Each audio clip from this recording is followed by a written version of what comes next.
Bonsoir à toutes et à tous et bienvenue sur Actuel Débat ce lundi. Les appels à la rélecture du code électoral sont légion, vous le savez, mais toujours restés infructueux à ce jour.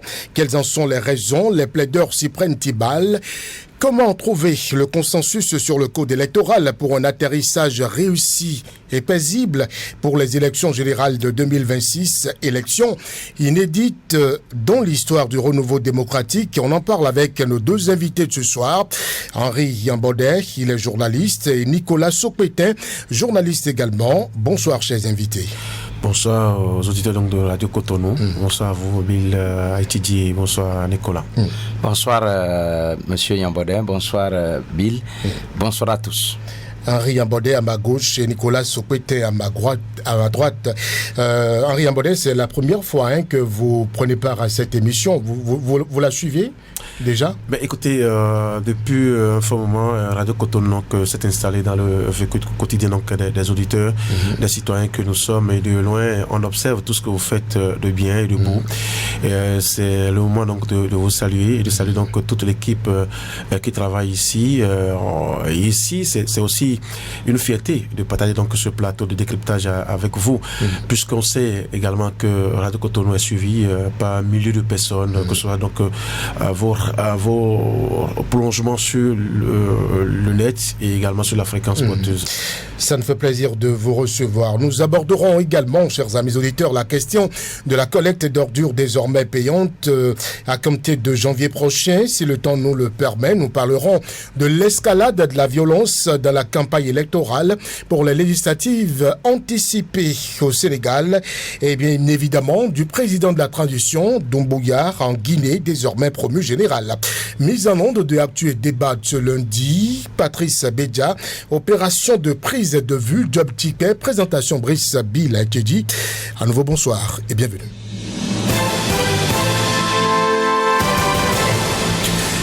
Premier sujet, revu depuis le 5 mars 2024 par les députés et déjà en vigueur après sa promulgation par le président de la République, Patrice Talon.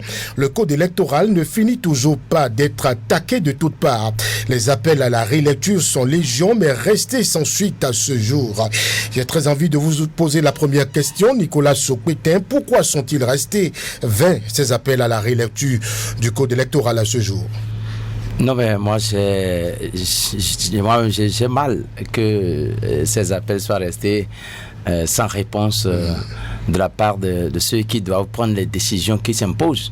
Je veux parler de la mouvance présidentielle, parce que qu'ils vous souviennent que pas seulement du côté du pays, on a décrié un certain nombre d'articles dans ce code.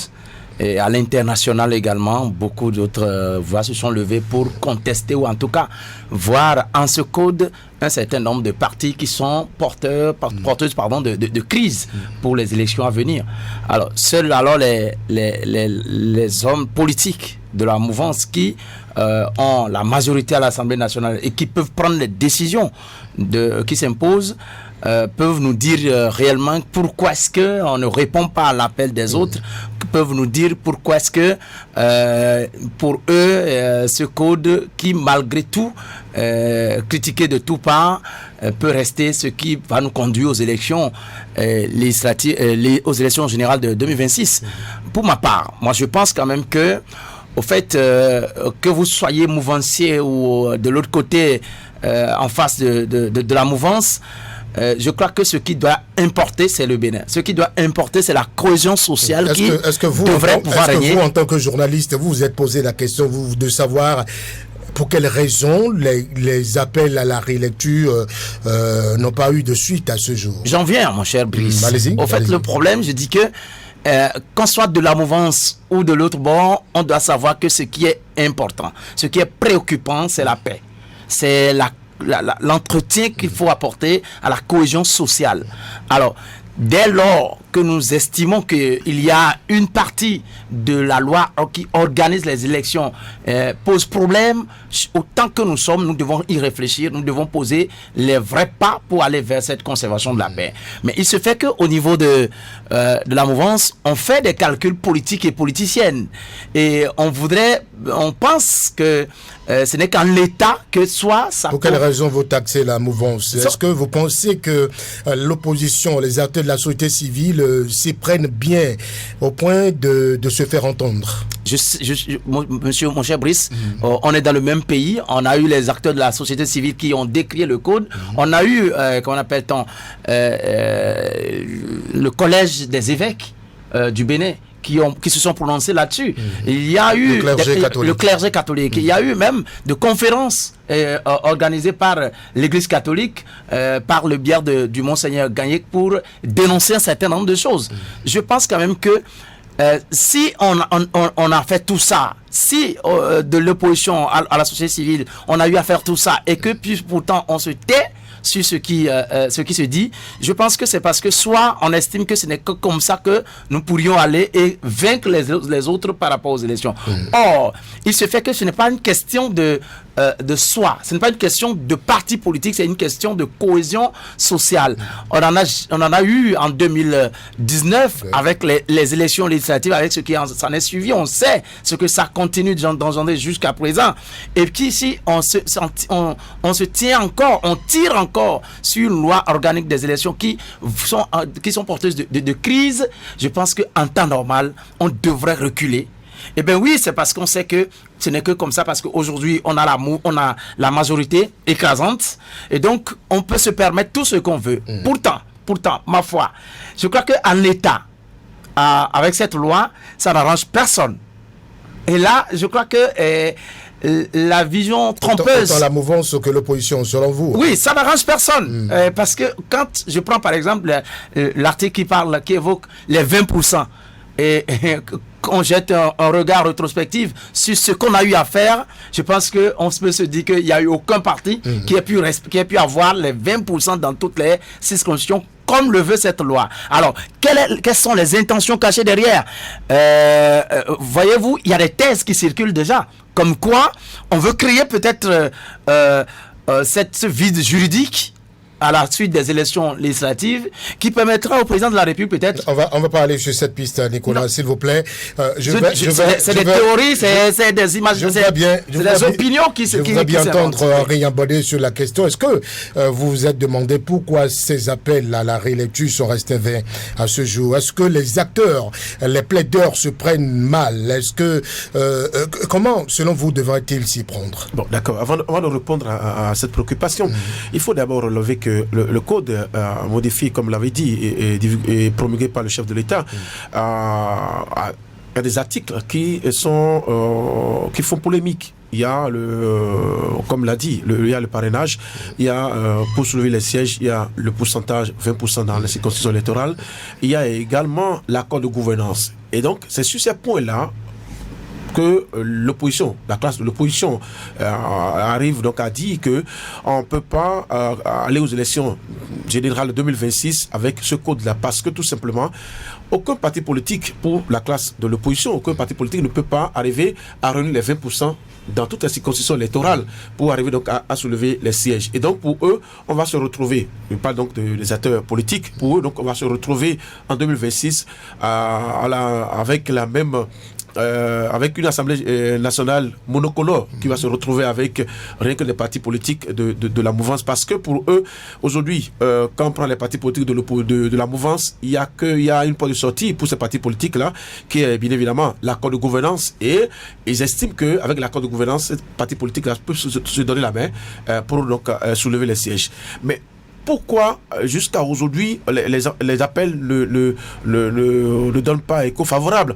Je dirais tout simplement, il y a deux faits. Il y a d'abord que au niveau donc de la mouvance, on estime que on n'a pas encore expérimenté ce code électoral, et donc pour les uns les autres, ce code-là, il faut d'abord l'expérimenter pour voir. Mais sans expérimentation, le code a battu le record de la contestation. Oui, aucune réforme au monde n'est applaudie. Aucune réforme n'est applaudie. Et donc, il faut d'abord attendre que c'est des réformes qui sont apportées. Quand vous prenez ce code-là, l'ancien code qui a été exécuté, vous verrez qu'il y a eu d'autres innovations qui ont été insérées dans ce code-là. Donc, forcément, pour les acteurs de la mouvance, surtout la classe présidentielle, ils estiment qu'il faut attendre d'abord qu'on mette ce code-là, qu'on fasse les élections avec ce code-là, avant de dire que c'est un mauvais code. Et d'ailleurs, quand vous écoutez Malik Gomina à une de ses conférences qui a dit, n'allez pas voir les autres pour dire que c'est un mauvais code, que c'est une mauvaise loi, sinon vous n'aurez pas gain de cause. Donc il y a aussi la manière avec laquelle on s'y prend aujourd'hui pour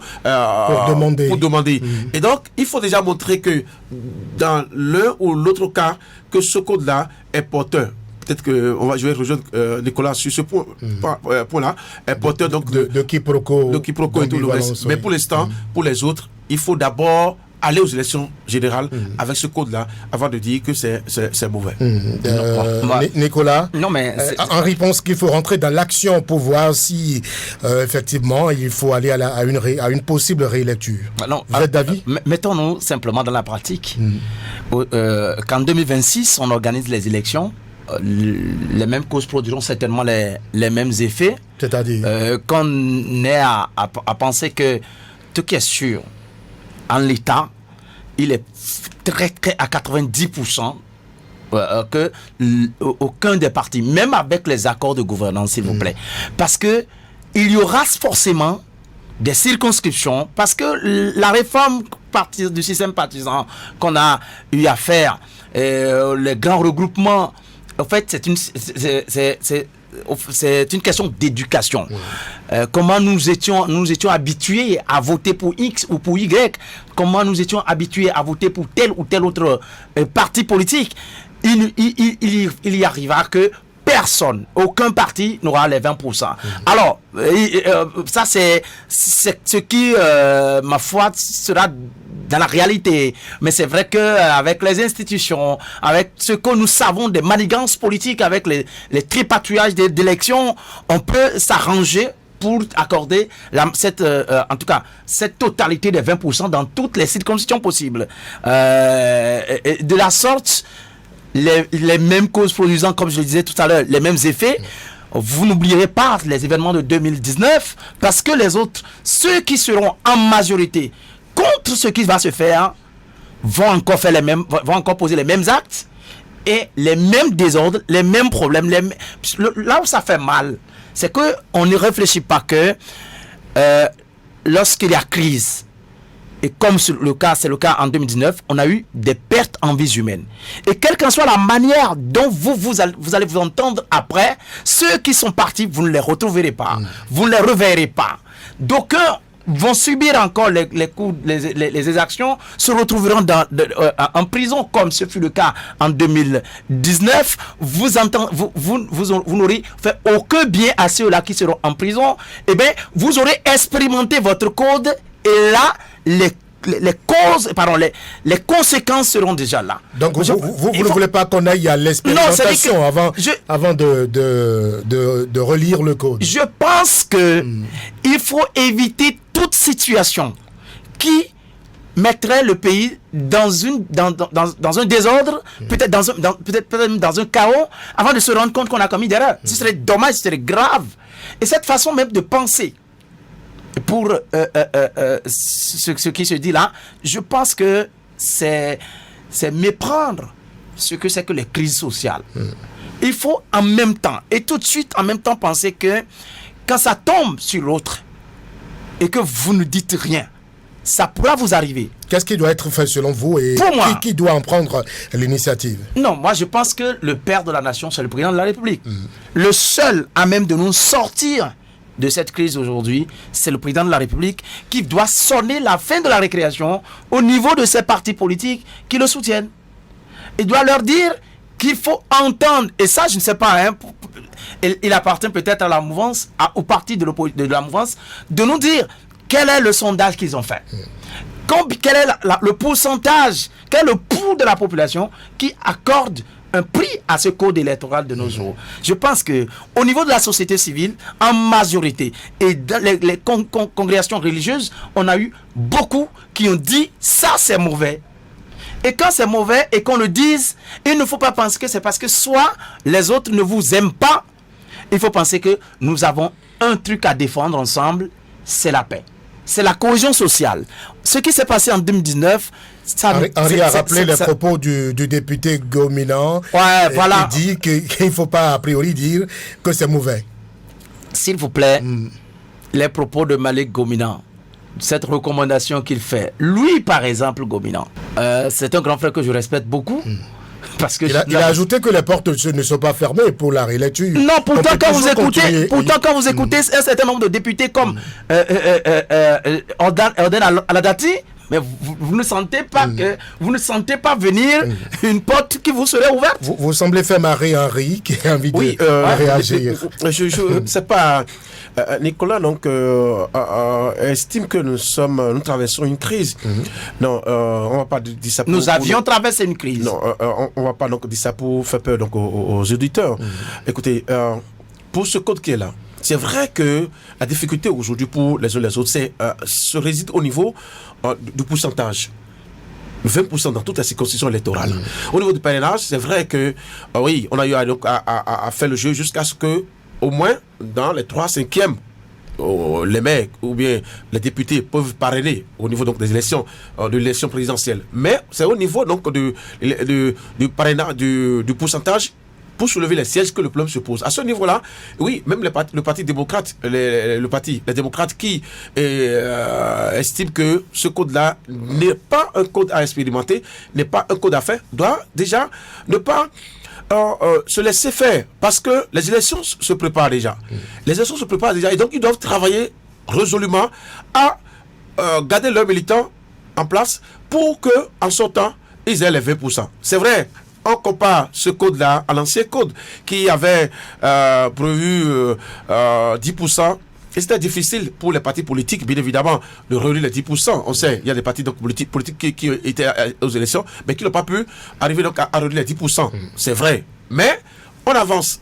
Et aujourd'hui, vous voyez qu'au niveau du système partisan, le président Patrice Talon a souhaité que, sinon c'est son vœu, qu'on ait des partis politiques qui ont des tentacules sur tout le territoire national. Que ces partis politiques-là aient d'ancrage national. Et donc, forcément, pour arriver à le faire, si nous prenons un parti politique qui n'a pas de militants dans les 77 communes du Bénin, c'est que c'est un parti politique du quartier. Ce que ne souhaiterait pas. Ce n'est pas la vision du système partisan aujourd'hui. Donc, ce code-là arriverait à imposer un travail de fourbi aux partis politiques. Pour une représentation nationale. Voilà, qui doivent travailler forcément à avoir des militants sur tout le dans les 77 communes du Bénin. Et donc, pour les uns les autres, je ne vois pas que nous sommes on n'est pas en crise, mais pour l'instant, on est aussi en politique. On est en politique, il ne faut pas l'oublier. Parce que si aujourd'hui, les leaders ou bien les acteurs de la mouvance font sourd d'oreille, demain, qu'est-ce qui dit que demain, ils ne vont pas dire, OK, allons à la réalité, revoyons cette disposition pour sortir donc une autre carte. Vous pensez qu'il y a de l'espoir? Il y a de l'espoir. Que les portes ne sont pas fermées. Pas totalement fermées, parce que nous sommes en politique. En politique, rien n'est gagné, rien n'est gagné d'avance. Et donc, il faut y aller peut-être, mais avec de la manière également. Parce que, s'il vous plaît, quand je discute avec un mouvancier qui m'a dit, mais ils se disent, parce qu'ils ont tensé, on voit, quand on parle de parti de l'opposition aujourd'hui, on voit plus les démocrates, même si les autres formations politiques, pourquoi ils se font appeler le parti du peuple et ont peur de ce code électoral? Quand on vous dit ça, vous voyez un peu, alors là, il y a quelque chose qui est là. Donc les partis politiques de l'opposition, la majeure, tout ce qu'on résiste là comme polémique, viennent de leur part, doivent travailler à mettre la dynamique pour garder leurs électeurs, leurs militants intacts. Vous avez dit qu'il y a espoir. Est-ce que l'idéal ne serait pas que les parties prenantes arrivent à s'accorder autour des règles de compétition avant la compétition? Oui, je suis d'accord. Je suis d'accord qu'on s'entende sur les règles. Et déjà, le code qui est là, ce sont les règles qui sont déjà établies. Et même si entre-temps... Mais les parties prenantes ne sont pas d'accord là-dessus.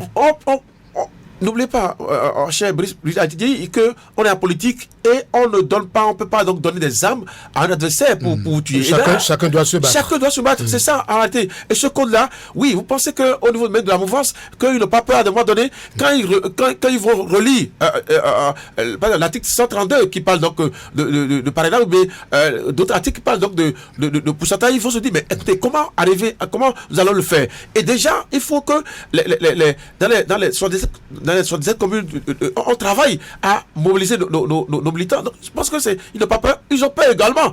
Mais ils n'affichent pas cette peur-là parce qu'ils se disent que, oui, il y a une ouverture. L'ouverture, pour moi, c'est l'accord de gouvernance pour que les partis politiques se donnent la main pour soulever des sièges. Il y a Blaise Pascal qui dit ceci. Rien de plus dangereux que de penser que soit seul, on a raison. Il faut toujours écouter les autres. Dans la société, vous ne pouvez pas vous dire que vous êtes les seuls qui maîtrisent tout et comprennent tout à la fois. Le fait est que, moi je pense que le code électoral, aujourd'hui c'est le pacte, c'est le contrat qui lie le peuple à nos dirigeants. Et on doit tout faire pour que plus rien n'arrive aux Béninois en 2026. Et pour cela, j'implore la clémence du chef de l'État. Et ça, c'est important. C'est la seule personne, je le disais tout à l'heure, qui puisse nous sortir de cette difficulté aujourd'hui. Et je pense que rester dur de cœur, rester dur d'oreille à tout ce qui se dit par rapport à ce code serait vouloir penser que on peut faire le miracle quand bien même le danger est à nos portes. Est-ce que vous êtes inquiet aujourd'hui? Est-ce que il est à craindre au fur et à mesure que les jours s'égrènent, parce que rien ne sera possible à 6 mois des élections? C'est la limite impartie par le protocole de la CEDEAO sur la démocratie et la bonne gouvernance. Mon cher Brice, oui. C'est pourquoi je voudrais vous remercier particulièrement, sincèrement, pour avoir ramené un tel sujet en débat ce soir. Parce que il n'est pas de l'ordre seulement de la société civile, il n'est pas de l'ordre seulement des partis politiques de parler de ce qui devrait pouvoir nous unir et de maintenir la paix.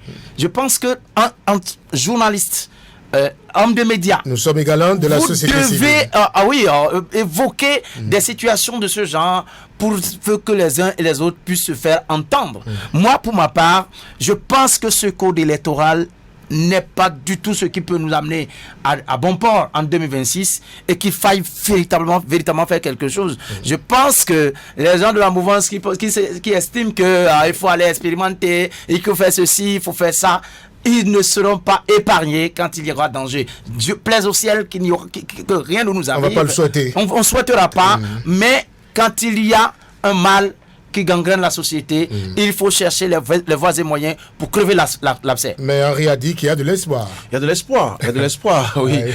Moi, je ne vois pas que on fait sourd d'oreille dans cette affaire-là.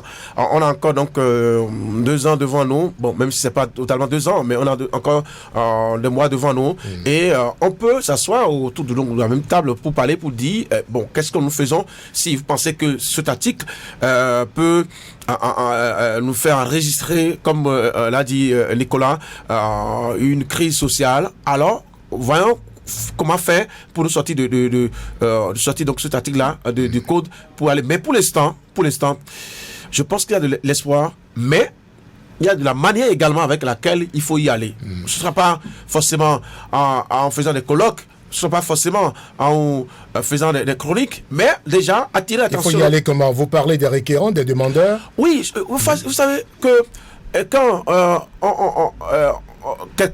un politique vous dit « je souhaite ceci », c'est que l'autre ne lui donne pas tout de suite. C'est normal qu'on ne peut pas tout de suite là dire ok, allons à la relative, parce que vous savez, il y a des lois également qui ont été prises dans ce pays et qui sont porteuses, je dirais, de crise. Mais malgré ça, on a essayé de faire jusqu'à aujourd'hui.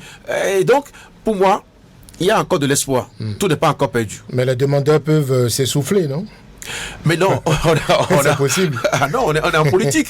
On est en politique. Et quand on est en politique, vous savez, chaque jour, il y a une dimension à développer vis-à-vis de celui que vous avez en face. Et quand Nicolas disait que le seul qui peut sortir, donc, qui peut arriver à donner la voix pour qu'il y ait une solution favorable, que c'est le président Patrice Talon, oui, peut-être. Mais il peut y avoir d'autres personnes qui puissent lui parler pour dire, écoutez, avec ce que je vois là, on peut changer les choses, Mais n'oublions pas également qu'il y a de très belles initiatives dans ce code-là qu'on peut saluer également. Il n'y a pas que... Parce que quand on dit que le code est mauvais, il faut arriver donc à montrer quels sont les articles qui sont mauvais dans ce code-là. C'est ça aussi le débat. Il faut aller donc à montrer que à tel niveau, il y a ceci. Vous avez parlé de répartition de sièges, de parrainage. On sait en fait ce qui pose problème dans voilà, donc il faut arriver à montrer qu'est-ce qui pose problème. Parce que c'est à ce niveau-là que le débat doit se faire. Bon, dites-nous, qu'est-ce que vous voulez? Qu'est-ce que vous voulez qu'on change dans ce code-là? Mais dès que vous n'allez pas à dire exactement ce que vous voulez et que avec des arguments qui puissent changer l'idée à l'autre, à votre vis-à-vis, mais vous passez à côté. Il faut savoir que, s'il vous plaît, mon cher, très rapidement, il faut savoir qu'on ne peut pas gérer, on ne peut pas faire la politique en restant dans du sentimentalisme ou encore justement, c'est ça à faire en sorte que quand vous me marquez tel coup, je vous marque tel autre, la politique de la ruse et de la rage. Non, je pense que c'est ce qui a conduit, c'est ce qui a conduit à ce code-là. C'est pas à l'église, non, je suis totalement d'accord avec vous.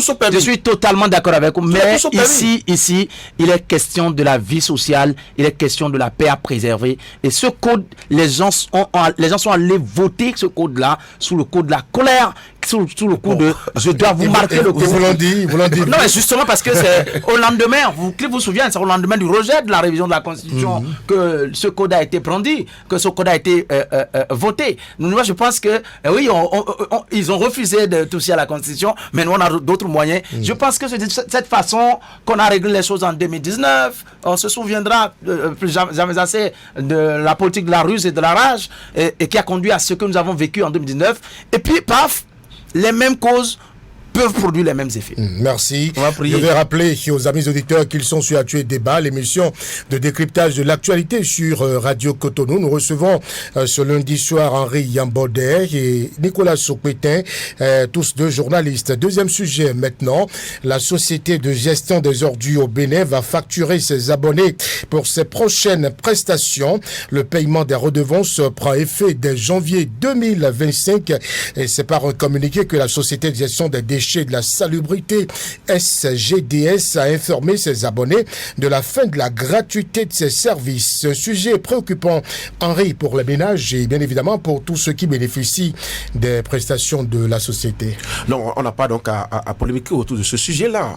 Déjà, il faut se rappeler que avant même l'avènement de la SGDS, il y a des foyers qui payaient les prestations donc avec certaines petites entreprises qui venaient donc dans les foyers ramasser donc les déchets. C'est vrai que c'était pas systématique parce qu'il n'y avait pas une organisation parfaite à ce niveau-là. Et dès l'avènement donc de la SGDS avec ce que nous avons connu où la SGDS a travaillé 4 ans. D'abord en 2022, c'était annoncé que bien évidemment qu'on allait payer donc une redevance, mais bon, le temps l'eau a coulé donc sous le pont et en 2024 c'est officialisé. Je pense que les citoyens, les propriétaires doivent déjà se préparer puisqu'on a donné un délai. C'est ce qui est déjà bien dans cette affaire-là, que ça n'a pas été systématique.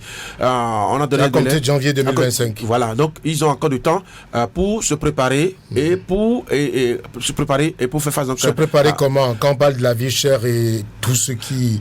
Non, vous voyez, je vais vous dire quelque chose. Par exemple, quand on va ailleurs, vous savez que même pour prendre une petite pièce, on a de naissance sécurisée, vous savez que vous devez brandir d'abord votre reçu pour avoir payé, par exemple, votre redevance pour, comment dire, les ordures. Au Bénin, ça a été gratuitement, cette opération a été gratuite depuis 4 ans. Pendant 4 ans. Pendant 4 ans. Oui, la vie chère, d'accord. C'est difficile de reprendre une habitude qu'on a laissée, surtout en matière de finances. Oui, mais 4 ans durant. Quand vous voyez un peu le tonnage qu'on prend, qu'on prend Cotonou, qu'on prend à Bobé-Calavi et environ les grandes villes de Lokwe, du Grand Lokwe, ouais, le tonnage ménage est exceptionnel. Et donc, on peut pas continuer, oui, la gratuité, mais voyez comment faire pour que ça ne pèse pas trop sur les ménages. Déjà, quand vous voyez un peu l'arrêté qui a été sorti, qui dit 2 fois ou 3 fois, ça dépend du passage de l'équipe de la JDS. Je pense que les populations peuvent se préparer déjà pour faire face donc, à cette réduction. C'est vrai, vous parlez donc de la vie chère. Oui, la vie est chère, mais également vous avez... il faut qu'on contribue à soutenir l'équipe de la SGDS. Et ça va rendre dynamique également cette opération-là. Nicolas, en matière de gestion d'ordures, l'État bon samaritain est terminé à compter de janvier 2025. Oui, Brice, déjà, moi je voudrais quand même d'abord saluer... le chef de l'État, en tout cas le gouvernement de Talon, sur ce plan de la mise au propre de l'environnement, par le biais donc de cette société. On peut constater un certain nombre de travail qui a été fait pour mettre propre nos villes, mettre propre nos alentours. Parce qu'il y a même au niveau de ces PME qui travaillent avec la SGDS des campagnes de salubrité qui se font et qui mettent des lieux publics très propres avec des agents très dynamiques. Je voudrais quand même saluer d'abord ce travail qui a été fait durant 4 ans, même si la taxation désormais, moi je ne suis pas totalement d'accord. D'abord parce que l'une des raisons, vous l'avez évoqué tout à l'heure, on a perdu une habitude.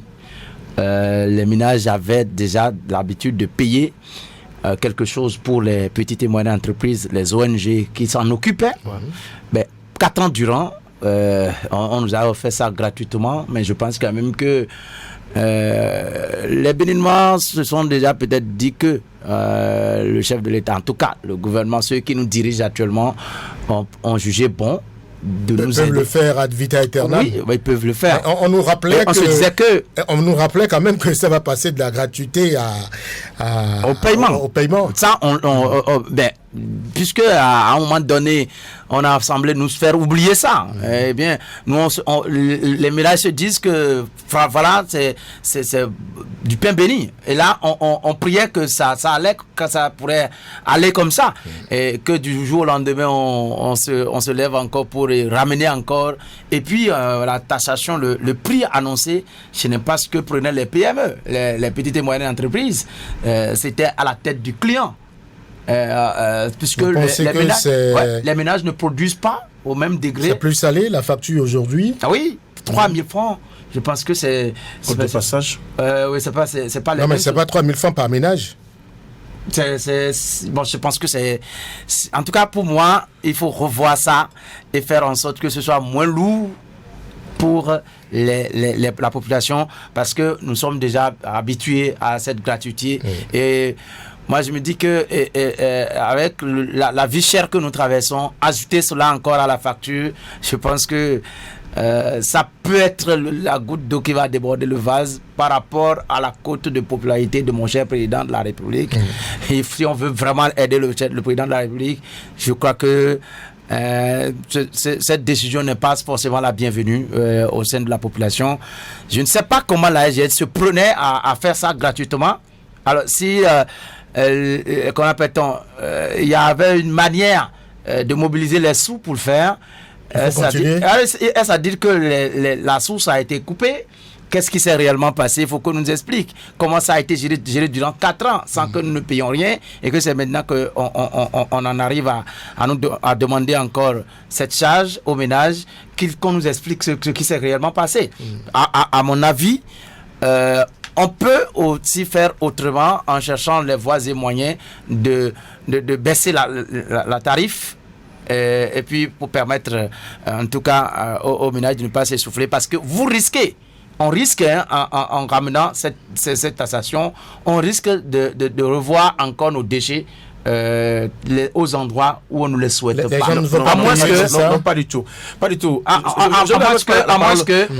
moins que on est toujours dans la politique de punir pour punir. Bon, je vais donc apporter une précision. Vous savez, aujourd'hui, la JDS, quand vous prenez la JDS de 2022, et de 2024, il y a une nette différence aujourd'hui. Même tout dernièrement, ils ont lancé donc un nouveau dispositif qui permet désormais à l'ASD donc d'être plus compétitif, donc pour que la dynamique continue. Et donc, quand vous payez, moi je crois qu'il y a un côté positif donc dans cette affaire-là.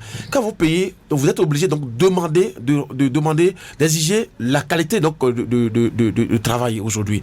Et entre-temps, je vais un peu en arrière, en 2022-2023, vous allez voir que il y a des gens, les PME qui travaillaient et qui venaient, au lieu de prendre les ordures, peuvent venir, les agents donc peuvent venir une fois en semaine, alors que dans la zone, il exigeait qu'ils doivent venir 2 fois. Il y a ça aussi. Mais aujourd'hui, il y a que l'ASD a fait un travail. Elle a fait un travail autour des PME qui travaillent avec elle. Donc, ce qui fait que il n'y a pas un nombre important de PME, mais ils sont en nombre réduit. Et de ce fait-là, il n'y a qu'un œil. Les responsables de la SDS, donc un œil regardant dans ce qu'ils font aujourd'hui. Quand vous prenez la ville de Cotonou, je donne juste un exemple, vous allez voir que même les agents des PME là, on parle donc de petites et moyennes entreprises qui travaillent donc avec la SDS, continuent toujours de travailler même en journée. Alors qu'entre-temps, c'est seulement la nuit qu'on les voit balayer aujourd'hui. Mais aujourd'hui, vous les voyez même en plein jour travailler, prendre des sachets. Vous voulez dire que c'est bon de payer? Non, mais c'est le problème. Le destinataire peut-être exigeant. Je voudrais la passion, s'il vous plaît. Au fait, même avant, même dans depuis le début de cette opération, je pense que il y a des canaux par lesquels les populations qui se sentent lésées ou qui ne bénéficient pas d'une prestation digne du nom, ils avaient la possibilité d'appeler la SDS. Au fait, toutes PME qui qui ont été prises dans la mauvaise façon de collecter reçoivent naturellement des sanctions. Il y a des avertissements qui ont été donnés. Et pour le nouveau marché qui a lancé, si vous avez été défaillant, vous êtes out de la liste des PME. C'est ce qui a été fait. Donc, ce n'est pas parce que les gens vont payer c'est pas maintenant que les gens vont payer que le travail sera plus juste, plus potable. Je dis que le travail qui se faisait était un travail professionnel, était un travail bien suivi par la SGDS, parce que dès qu'il y a problème, les responsables de la SGDS sont informés et la PME qui travaille dans cette zone reçoit les sanctions nécessaires. Monsieur Nicolas, vous savez, je vais vous dire quelque chose. Oui, je suis d'accord avec vous que il y a des informations qui sont remontées vers les responsables de la SGDS pour dénoncer un certain nombre d'agents qui ne font pas le travail comme cela se doit. Mais aujourd'hui, il y a une dynamique qui est en cours. Qui permet désormais aux responsables, oui, la ligne est toujours là, aux responsables de dire, vous devez travailler forcément, vous devez faire le pourquoi vous avez été recruté. Et pour ça, je pense que vous devez être d'accord avec moi que les choses ne sont plus comme avant. Les choses ne seront plus comme avant. Maintenant, pour la redevance, mais écoutez, après 4 ans, que tout de même que on est à vous demander une petite... Non, avant les machines, les belles à audio à payer. Avant, les ménages payaient à peine 1000 francs, 1500. Avant l'avènement de la SGDS. Oui, c'est ce que vous dites. Oui. Mais dépasser ces limites... Le mois.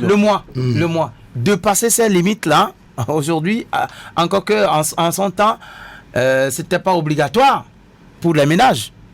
Mais aujourd'hui, c'est tout le Grand Nokoué, sans exception aucune. Alors là, ce sera compliqué, ce sera difficile. Moi, je pense que on aurait pu avoir d'autres moyens. Et je sais pas, de récupération d'un certain nombre de sous, pas forcément. Je veux bien voir comment la SGDS va s'y prendre. Alors justement, il y a les fatigues qui sont distribuées dans les maisons. Il y a en avril 2000, c'était courant 2022, le directeur général de la SGDS disait courant avril, la gratuité va passer au paiement et que le coût du service sera prélevé sur les factures d'eau et d'électricité. Merci, c'est ce que nous pensions. Alors, qu'est-ce qu'on retient entre les propos de 2022 et le communiqué d'aujourd'hui? Il y a un travail il faut qu'on nous fasse quand même une clarification. Voilà, il y a un travail qui a été fait. Je ne suis pas représentant de la SJDS, voilà. Mais il y a un travail qui a été fait.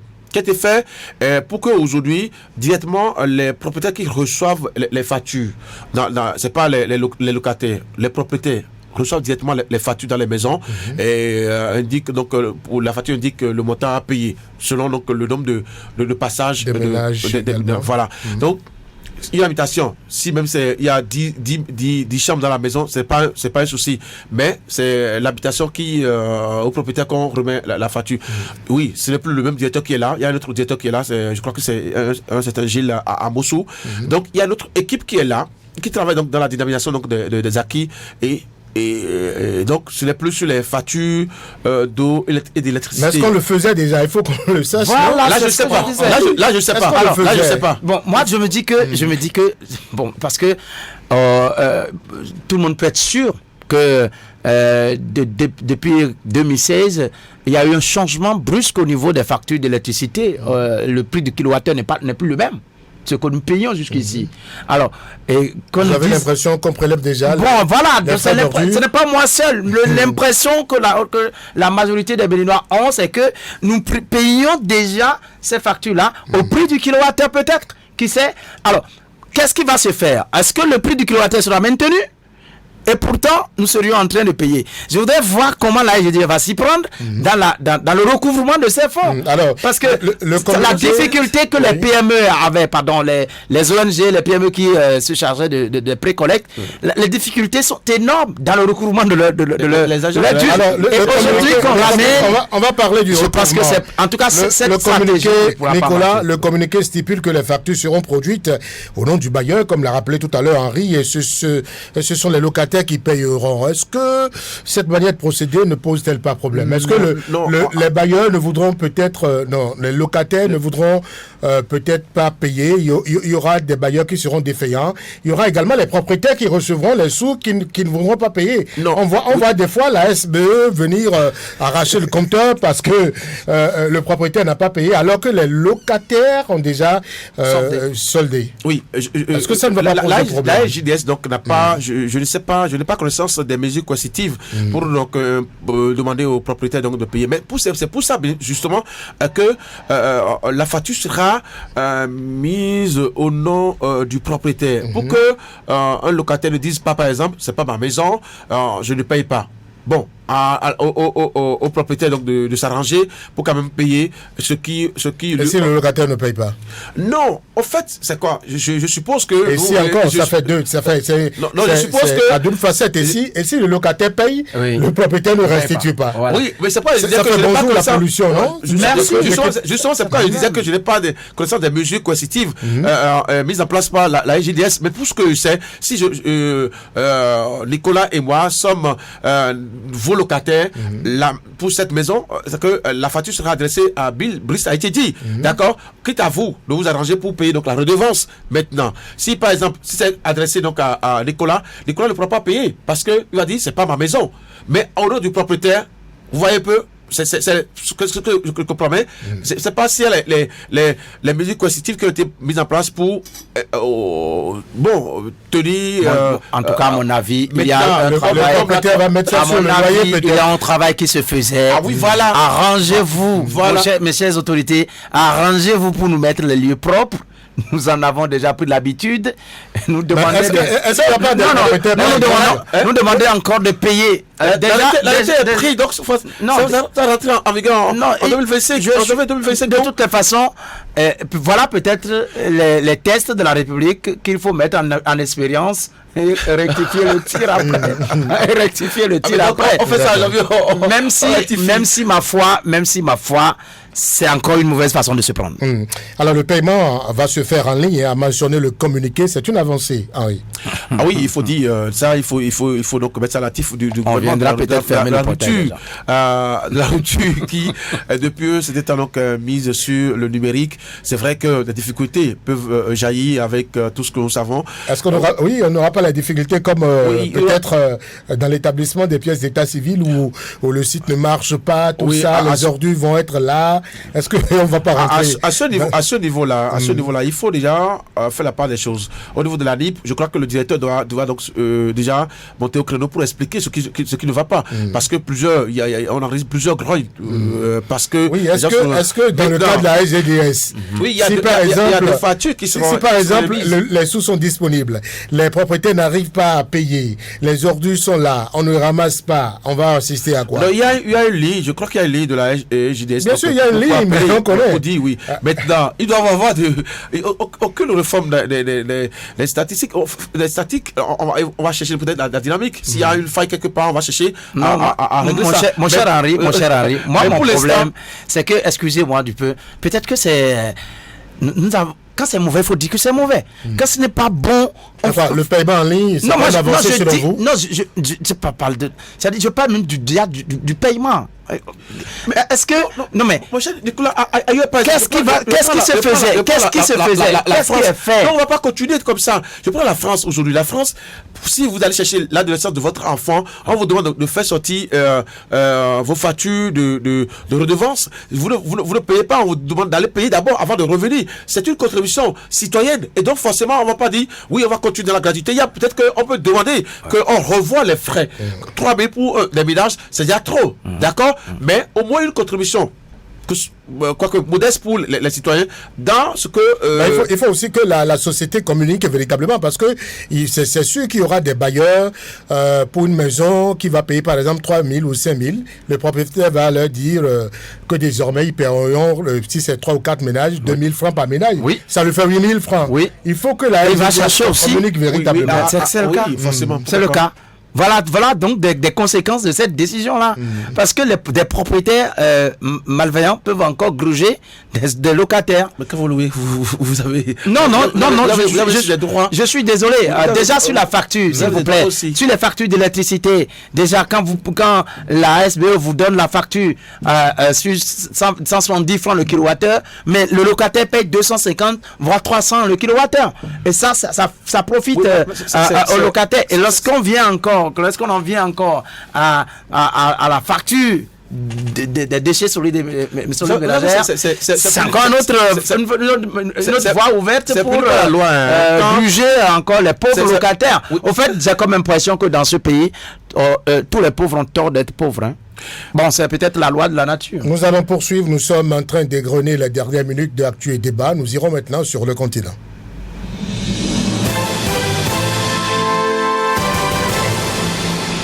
La campagne électorale, je le disais, je l'annonçais en ouverture de cette émission, la campagne électorale pour les législatives anticipées du 17 novembre au Sénégal s'intensifie dans un contexte de violence croissante.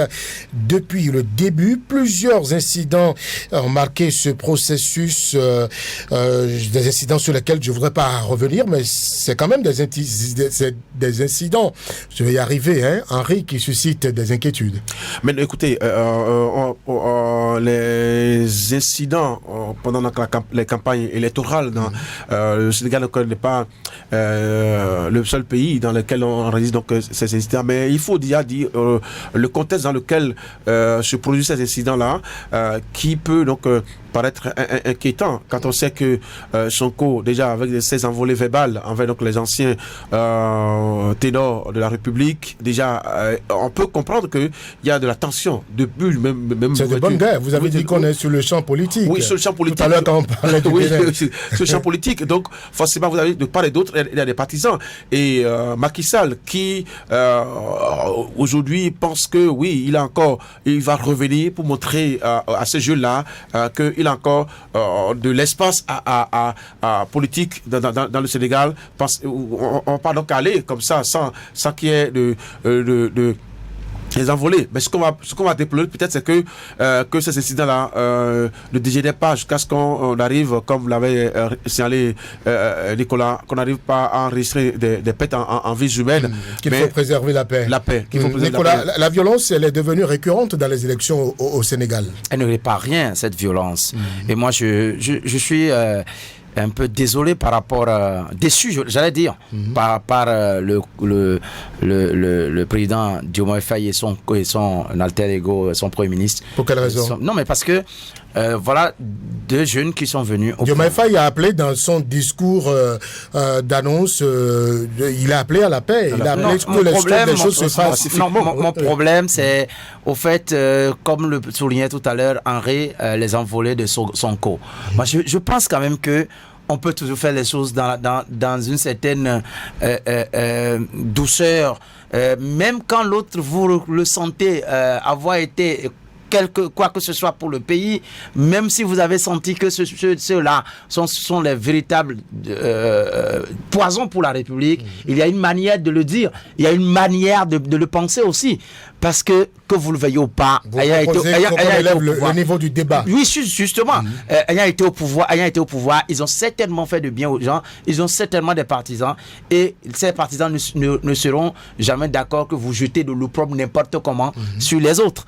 Et là, je pense que les uns et les autres doivent savoir raison garder, savoir que être homme dirigeant dans un pays, vous avez une façon de dire les choses que beaucoup d'autres n'auront pas. Alors, la société civile veut prendre ses responsabilités pour préserver la paix. Moi, je voudrais juste appeler la jeunesse sénégalaise à faire le distinguo, à savoir qu'ils ont montré un certain nombre de dynamisme en leur sein, et qui donnent des leçons à d'autres pays en Afrique.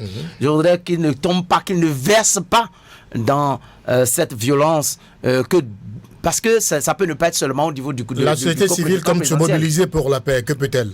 Ah oui, il va falloir très rapidement lancer les modes de sensibilisation par les médias, les radios, les télévisions, pour appeler les uns et les autres au calme.